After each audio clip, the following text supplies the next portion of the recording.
Chris, I'm sure a lot of those animals have been liking the rain we've had recently. They might, I don't know, might have made the ground soft for them to start burrowing. I don't know how that works. But we did have some decent soaking showers. Thankfully, nothing more than just nuisance rain across some of the heavier downpours. And we do have some heavier rain up across Washington Parish, some scattered showers and a few downpours here and there in St. Tammany. What rain we had south of the lake, really it was particularly heavy on the west bank, just about entirely gone, especially as you head down the bayou, some lingering light showers there. But we will begin to dry out over the next couple of hours. Today's high, though, still got up to 91 degrees. Then with some nearby rain, we saw kind of a fluctuation in temperatures. 74 was our morning low set just before 5 a.m. Right now outside, as again, a lot of the rain is dissipating on the South Shore, gonna have some breaks in the sky and actually a very pretty evening. Still very warm, humid.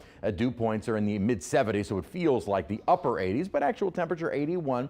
Again, we're not talking about extreme temperatures. Records are in the upper 90s, so 91 degrees for a high today. That is just about average. 70s and 80s outside right now, thanks to the clouds and rain. So our highs kind of briefly get into the upper 80s and lower 90s. Now, if you don't see any clouds or rain, you kind of likely stay there, but at least with the cooling showers, such as down in Houma, a few isolated downpours can at least help to drop the temperatures. Now, rain coverage today was a little bit higher than what I would call just our average summertime rain. And that is because of a little upward disturbance. You can kind of see the spin there moving toward Texas now, and we find ourselves on the weak side of that, or where we have the most weakness in the atmosphere, and this is where we get all of the rainfall. Now that is moving on, so our rain coverage today was greater because of that disturbance. Tomorrow and really looking forward, no upper disturbances are going to be headed our way, so rain chances kind of hovering at the more average 40–50% and mainly driven by daytime heating. So we dry out tonight and start off the morning tomorrow dry. Then by the midday afternoon hours,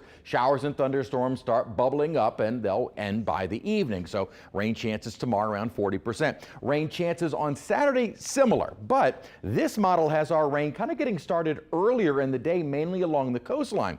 And again, if that happens, you get those coastal showers, maybe bringing in some higher clouds. Sometimes the clouds kind of prevent us from getting into the low 90s. So if that is the case, maybe more of a stay in the 80s during the afternoon hours on Saturday.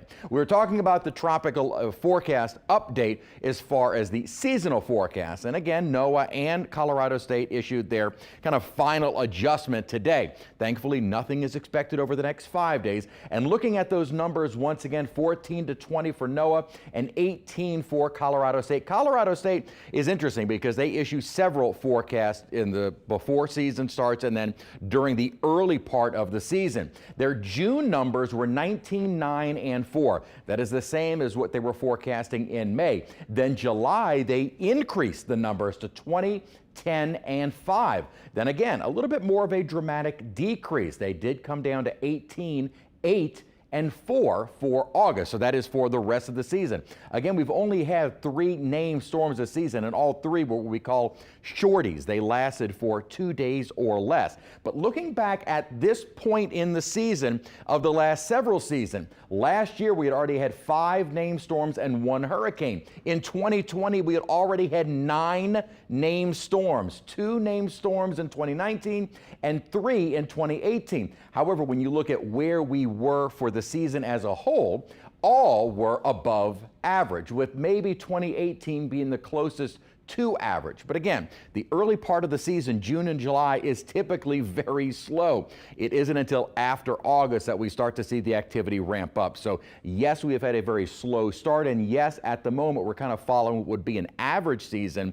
It doesn't necessarily bode what will happen for the rest of the month of August, September, and early October. And of course, it only takes one. Thankfully, though, our next 5 to 7 days will be quiet in the tropics and more of a typical summertime pattern across the region. All right, thanks, Chris.